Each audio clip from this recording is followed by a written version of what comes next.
guys, my name is Crystal and welcome to my YouTube channel. I've changed my top. This is Donald Duck because I'm very hot in this flat. It's boiling. And I'm actually afraid to go outside after what happened yesterday. I'm scared to go outside my flat. No word of a lie, I am scared to leave my flat because of what happened and what was said yesterday. And as you well know, I've had trouble on trains. In Gloucestershire, I had to call the British Transport Police because there was drug addicts on a train I was on. And I went over to the guy on the train in Gloucestershire. I said, there's a drug addict there. He's been like injecting drugs. You know what the guy did? He went up and said hello to the drug addict and he ignored what I said. I'd called the British Transport Police several times in Gloucestershire when I was going up on contact sessions to see my son who was going to be put in care. I went up on contact sessions and there were drug addicts injecting themselves on the trains. Right? So back to yesterday. The phone kept going off. Sue came out of her flat in a red dress with polka dots and her glasses, and she had a cigarette in her hand, a cigarette. Now my dad had COPD, lung disease. Cigarettes make me feel dizzy and a bit disorientated. So Sue came out of her flat holding a cigarette. And then she put it like that out of her mouth. So it was hanging out of her mouth with the ash coming off. So Sue gets into the front seat and I'm a polite person. I just didn't open the door and get my dog and belongings into the taxi, which I had to struggle in with because there was no driver to help me. So Sue gets out of the door and she says hello to Max. She goes, hello dog. Sue went, hello dog, to Max. I got in the back seat of the taxi with Max and 3 bags on my own. I struggled because Sue is nearly 80 as well. Sue's an elderly driver and she's deaf with a hearing aid. So my mum was going, Sue, Sue's deaf, she's deaf. So she let Sue drive me in the car and Sue's deaf. Just like my mother let my father drive me on many times to Lansdowne Court when he had bad eyesight and he was hard of hearing. So my mum knew that Sue was deaf and hard of hearing. She lets me get into the back seat of the car. Sue reverses and my mum says, don't run me over, Sue. Don't run me over. Sue wasn't anywhere near my mum.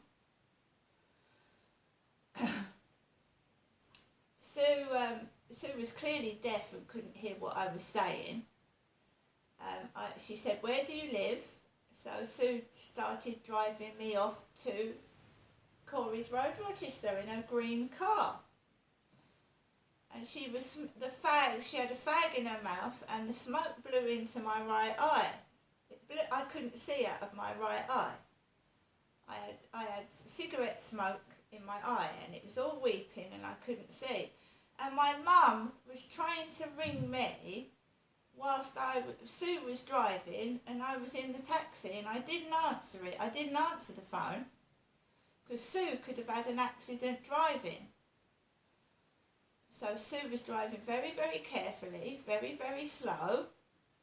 And there was heavy traffic, very heavy traffic, and she kept me safe.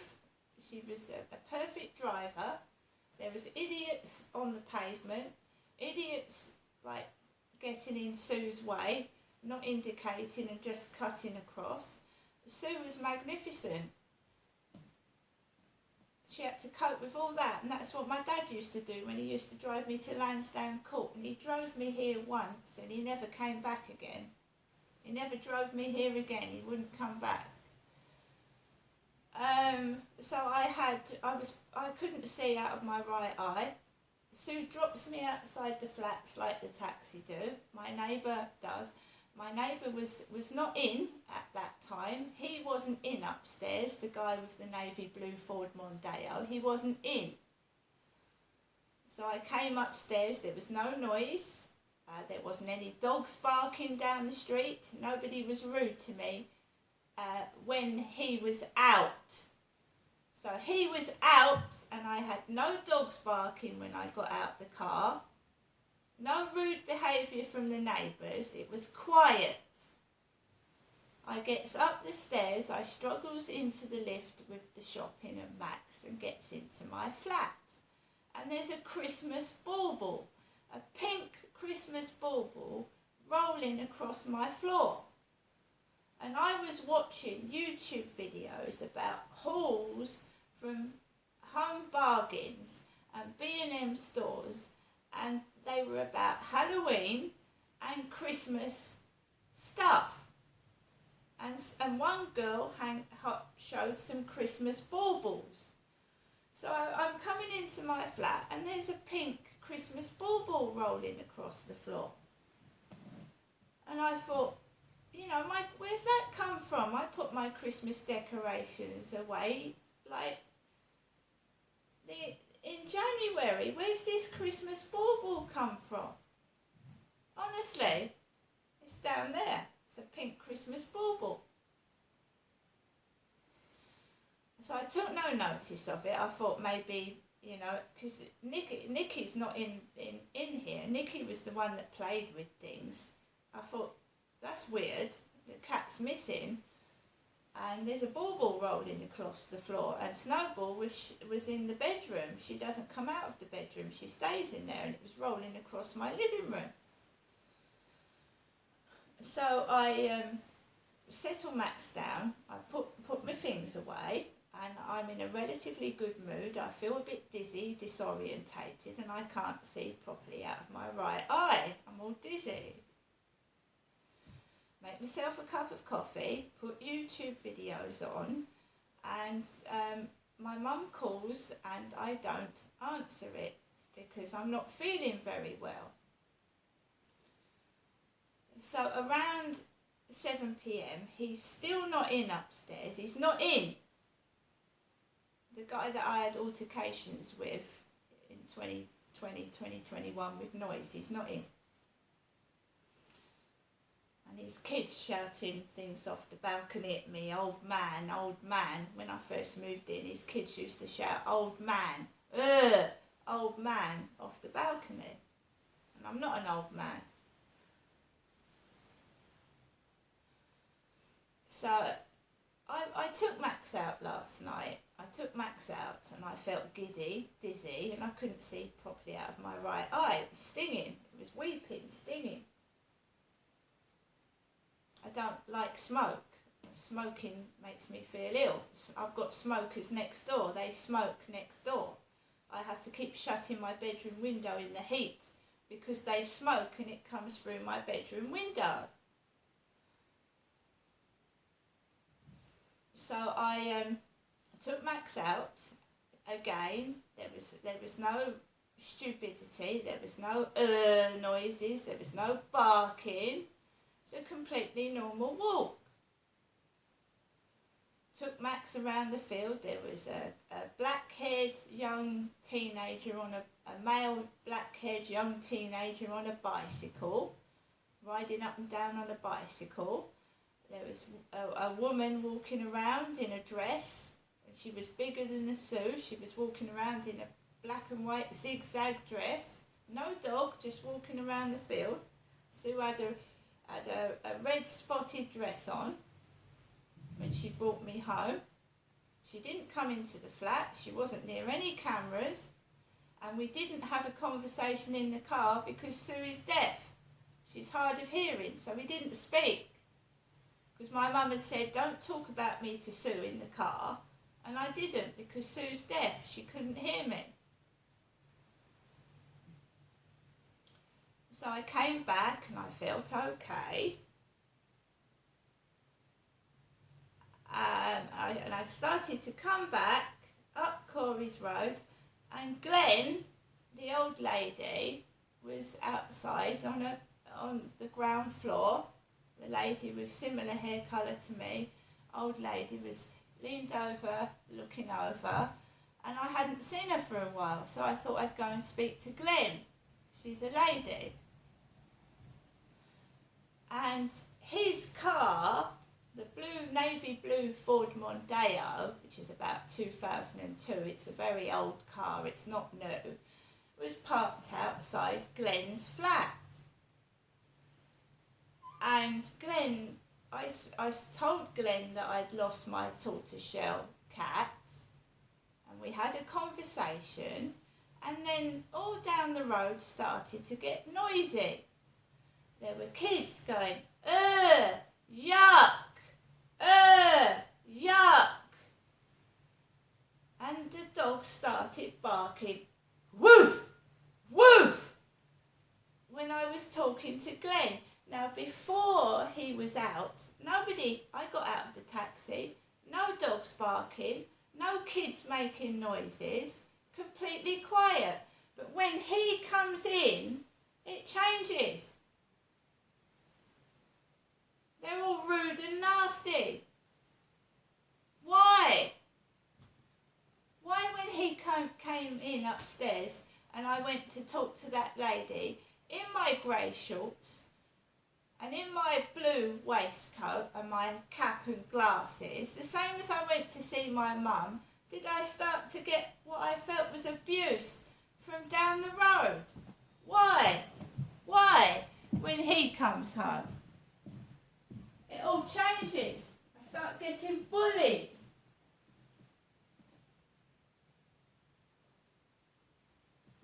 I don't have a car. Do you know why I speak to women? Why I speak to women? Because every time I start talking to a man, out the women come, out the females come, and start talking to the bloke, the chap I'm talking to, and I have to go away.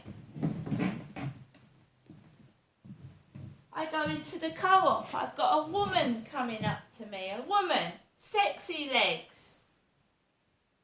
In a way, that's sexual harassment. You walk into a shop, sexy legs.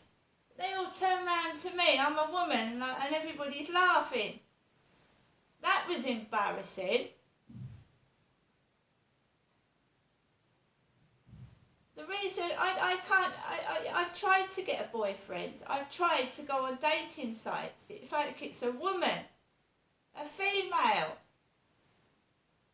I'm not into women. I'm a heterosexual white woman. But I've tried. Honestly tried. And then there was that Charlie that was completely unsuitable. An old man with no teeth. And then his girlfriend told me he hadn't had a bath in 9 months. And he was trying to hold my fucking hand. Getting a dirty old man to try and hold my hand. Because that's someone's idea of a fucking joke, right? Making fucking fun of me, humiliating me on the field with the builders watching. I don't deserve a decent, clean bloke. Is it funny? Does it get people off?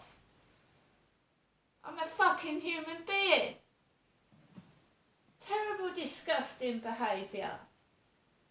Last night, I was nearly in tears. I was almost crying.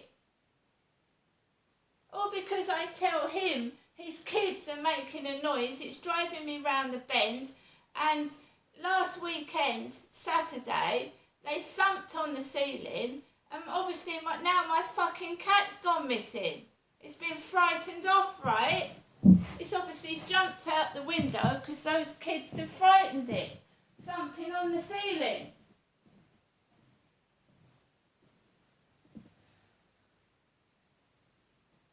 Picking on me. I have a right to live in peace in my own home. I said I'm going to walk down the street, I'm not going to speak, and I'm just going to let the camera run. I'm going to let it run, and you can hear it. Woof, woof, Woof, woof, woof. Yuck.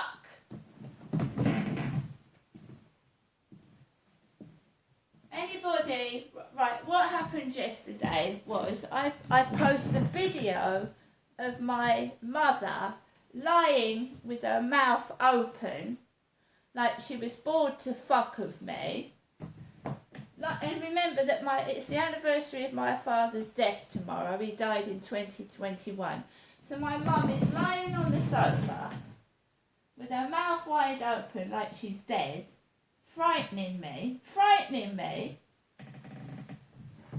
And I posted it on Facebook. Me sat there with my mother with her mouth wide open like she's dead. And then I posted a video to TikTok. And, I actually posted a photo on Facebook of me and my mother in the same room together. So they've got no fucking excuse making out that Jennifer is me. Because I posted a photo of us together on Facebook yesterday.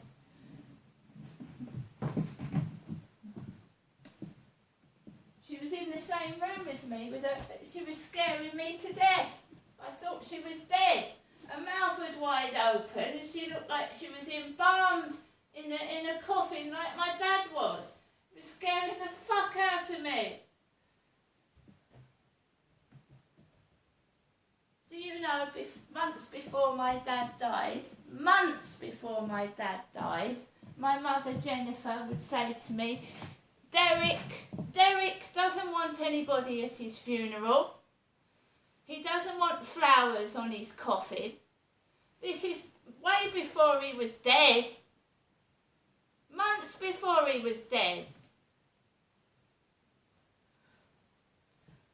Trying to frighten me, sat there. Like that, on the sofa. And then Sue said to me in the car, did you have a nice time with your mum? No, I didn't. I did not.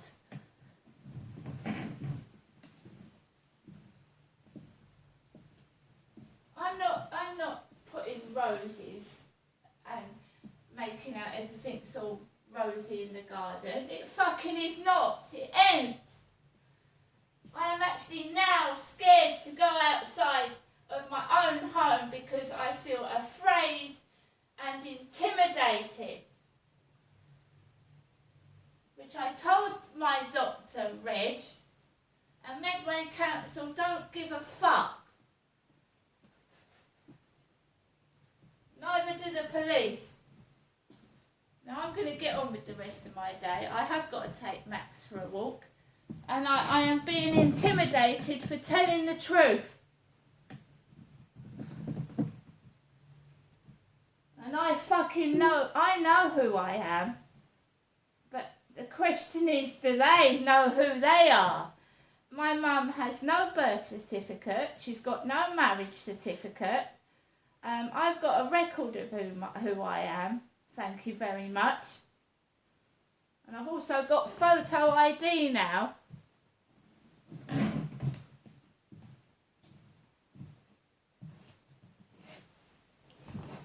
Every time he's in, I had a hell of a weekend. Started doing that to me again. And my dog fucking went mental. Thump, thump, thump, thump on the ceiling. And I go for a walk and my cat's gone. Because they start hiding under the bloody furniture. Because of the noise upstairs.